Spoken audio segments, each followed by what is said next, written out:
This is something that, it's being, you're seeing some of these discussions like pop up in the New York Times. There's some of the MAHA activists that are, really upset with the direction the Trump administration is going. And I just want to get your read on this. I mean, what I've noticed is that there's this sort of MAHA movement that, like, Kennedy sort of, brought into the mainstream, brought you along, brought Marty McCary along, brought Oz along, under his umbrella. But you also have, the MAGA people, so they're more like directly aligned with the Trump issue. And then you have the old school Republicans who are kind of like on their own, some of them even like, we hate all this stuff. Can you talk about that? Because you deal with that dynamic inside HHS. I mean, I know for a fact from sources inside NIH, HHS, there are wars going on between the MAHA-aligned people and the MAGA-aligned people. I don't see this, in the New York Times or anything, but I know it's going on because I get phone calls from people inside HHS explaining this to me. Explain that kind of dynamic to people. I mean, it's interesting because, well, I mean, first of all, Paul, now you're talking about a topic where I am just frankly an amateur. Like, I'm not a politician. I'm a scientist primarily, right? So, but I have watched carefully now over the last year internally, and there's just definitely so. First of all, why has the alliance happened in the first place, right? You have President Trump, who is an absolutely unique political figure. Like, he used to be a Democrat, I think, Right. but his focus is he's certainly not a traditional Republican. And in fact, he went to war on the traditional Republican Party, and won. What he's done is he's transformed the Republican coalition to now include a very large number of working class people that that were previously more aligned with Democrats. But what I explained it as is that, like, when this happened in 2016, you had the forces of Trump, Bernie Sanders was the same thing. He was like an outsider trying to, the Democrats blocked him effectively. The Hillary Clinton wing blocked him effectively. Trump, somehow or another, like just burst into the Republican Party, grabbed the hold of the controls, and he won. He did what Bernie Sanders tried to do inside the Democratic Party, but couldn't get done because the Hillary Clintons were they were too powerful. And so they blocked him effectively. The Democratic Party is left with essentially their party of the university class, the elite. Right. They've lost a large part of the working class that used to be part of their coalition. The Democratic Party tried, I think, to address the needs of the working class by offering them health insurance, Obamacare, where the promise was this insurance is going to make you healthier. Right. But the working class, honestly, if you look at the health trends in the United States, have gotten less healthy over time. As we said earlier, life expectancy is flatlined. Chronic disease problems at scale, all these like health problems that have made the lives of working class Americans and regular people worse. MAHA essentially says, look, what we're doing in health has not worked to make you healthier. Right.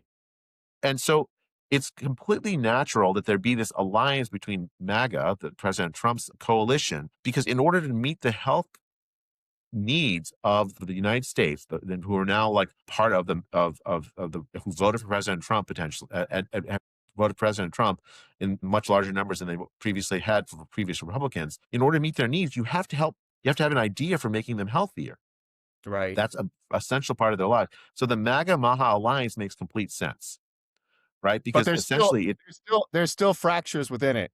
I know there's wars going on inside HHS over this. Well, I was just setting it up, Paul. I'm just setting it up. Let me start. Let me just say, like, I think the alliance structurally makes sense. So all the like fissures we're talking about are fissures that are surface level, because the fundamental sort of political dynamics. Again, I'm an amateur, so correct me if I'm wrong, but it seems to me like the fundamental political dynamics is how do you meet the needs of these new members of the Republican Party who were previously been failed by Democrats who offered them insurance as a way to make them healthier. Well, it didn't make them healthier. Right. A lot of them that I know that I interact with are former Democrats. I mean, honestly. Yeah. And so the MAGA MAHA alliance makes complete sense. Democratic Party activists, by the way, not just like sitting on the sidelines, Democrats, like they were actively involved in the Democratic Party and they're like, no, I'm done with this. Yeah. Yeah. Okay. So that's the structural. So now the fissures, of course you'd expect fissures. These were not like allies from 500 years. These were like relative, like 2016 allies and in 2024, you have people who were at with President Trump in 2016 that are looking at the people who have come into the President Trump's movement through MAHA and saying, well, how come they're getting a seat at the table? We've been with the president all along. That's Right. what you're seeing.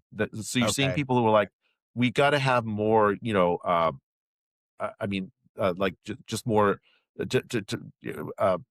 We want to make sure that the people that we're bringing in the movement are really aligned with the movement, is what maybe some MAGA people are saying. Um, Right. and I mean, it's frustrating.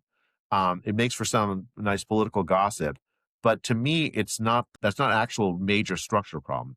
The major structural problem has been solved by the alliance in the first place. And the alliance happened because the needs of the working class populations that were brought into the coalition by President Trump need to be met somehow. And MAHA is the idea that will meet that actually is driving a lot of that coalition building that President Trump has done. Yeah, it's crazy. Like, I mean, I was just talking to friends in the environmental movement, and just a couple of stories that have popped up in the last month, and I'll send them over to them. I'm like, could you ever imagine a Republican even considering something like this? Like, I mean, it's just like the weirdest thing. I'm like, what is going on? Like, I can't Paul, believe that this stuff Paul, is I wrote. happening in the Okay, public can, administration. can I give you an example? Right, so I wrote a paper in 2011, I think it was, Right, where I was asking if what would happen to type 2 diabetes rates for kids if you took sugar sweetened beverages out of SNAP, the food stamps program, right? right, And with this like simulation model, was like, okay, yeah, it'll actually improve the health of kids by some bit. I wrote the paper in 2011. I honestly had forgotten I'd written it. I wrote it kind of hopeful that like some governors would pick this up and you'd remove that you get rid of like soda pop out of like SNAP programs. right. And I've completely forgotten about it. Last year, the governor of Arkansas, Sarah Huckabee, cited Right. my article as a reason to get rid of sugar sweetened beverage. If you'd asked me in 2011, was it going to be someone like Sarah Huckabee doing this, I would have been. But it makes complete sense now. Right. Yeah. No, it's just weird. I still have sometimes like wrapping my head around it, you know?